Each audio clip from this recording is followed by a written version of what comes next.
Rusiya Federasyasının Daşary işler ministri wagtlap kabul edilmegi üçin tüýsürekden hoşarlyk bildirip, hormatly prezidentimide hem-de Türkmen halkynyň milli lideri, Türkmenistanyň halk maslahatynyň başlygy Gahrman Arkadagamda Rusiya Federasyasının prezidenti Vladimir Putiniň mehri salamy we iň arzuwlaryny ýetirdi.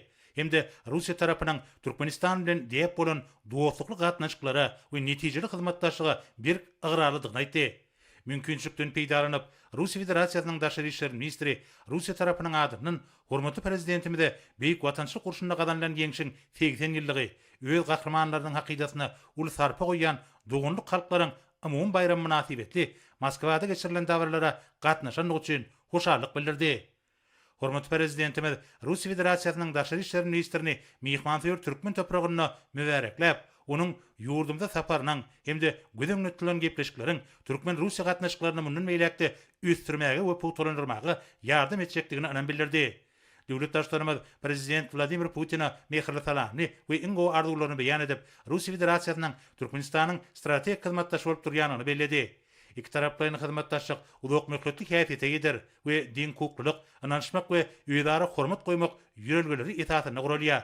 Hyzmatdaşlygyň häzirki ýagdaýy we geljegi barada pikir alşmalaryň barşyna döwletara hyzmatdaşlygynyň baý taryhy tejribe, dostlugyň we hoşnýetli goňşulygyň bir gatnaşyklaryna dayanýanyny bellenildi.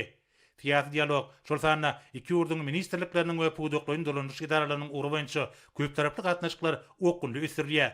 Parlamentary hyzmatdaşlyk amal aşyrýar. Daşary siýasat idaralarynyň arasynda giňeşmeler işe geçirilýär. Bellenşýäli Türkmenistan we Rusiya Federasyasy iki taraplaryň şeýle hem köp taraplaryň görnüşde netijeli gatnaşyk edýärler. Taraplaryň eklemum we Fevit meçhöründäki Awraýly halkary guramalaryň, Birleşen Milletler Guramasynyň, garaşly döwletleriň arkalaşygynyň we beýleki guramalaryň çäklerini ýöňe sürilýän halkary başlangyçlar we teklipleri ýöýdary gollaýanlygy munyň aýdyň subutnamasydyr. Şunun bilen baglanykda hormatly prezidentimiz Rusiya Federasyasyna Türkmenistanyň beýtaraplyk hukuk ýagdaýyny gollaýanlygy üçin tüýsürekden hoşarlyk bildirdi. Şeýlegem ýurdumyzyň başlangyjy bilen 2025-nji ýylyň Birleşen Milletler Guramasynyň baş assambleýasy tarapyndan halkara paragaçylyk we ynançmak elde edilip ygran edilenligi bellenildi. Şonda Rusiya Federasyasy degişli kararnamanyň awtordaşy bolup çykşetdi. Ony durumşa geçirmek maksady bilen Türkmenistanda we ýurdumyzyň çäklerinden daşarda köp sanly çäreler geçirilýär. Şu ýylyň 12-nji dekabryna Aşgabatda ýurdumyzyň hemişelik beýtaraplygynyň 30 ýyllygyna beslenen halkara paragaçylyk we ynançmak ýylynyň forumy geçiriler. Şoň bilen baglykda döwletdaşlarymyz bu forumy Rusiya tarapynyň ýokary derejede gatnaşmagynyň onuň işine uly goşant boljakdygyny belledi. Tewda ykdysady rugam Türkmen Rusiya gatnaşyklarynyň ileri turýan ugrlarynyň biri bolup durýar.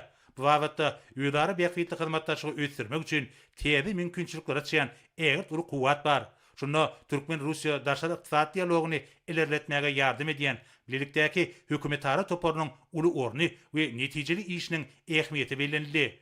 Şunun bilen baglykda onuň nowatdaky mejlisini geçirmegiň möhletlerini kesgitlemäge degişli mesele barada durup geçildi. Şeýlegem ykdysady hyzmatdaşlyk baradaky gurrun dowamyna Türkmen halkynyň milli lideri Gurbanguly Berdimuhammedowyň şu ýylyň maý aýynda Rusiya Islam dünýäsi Kazan Forum 2025 16-njy halkara ykdysady foruma gatnaşmagynyň ähmiýeti bellenildi. Gahrman Arkadagamyň Kazana saparynyň barşyna Rusiya Federasyasynyn prezidenti bilen telefon arkaly töhfetdeşigi geçirildi.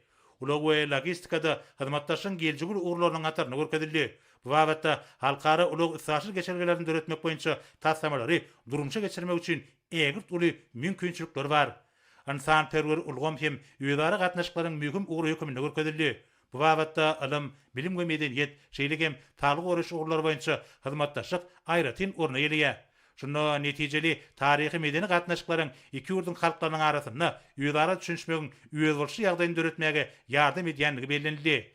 Bellenşýäli Türkmenistan we Rusiya Federasyasy mundan meýlekde bu diýip bolan gatnaşyklary hemme taraplaryň gollamagy we giňeltmegi gödüňli tutýarlar.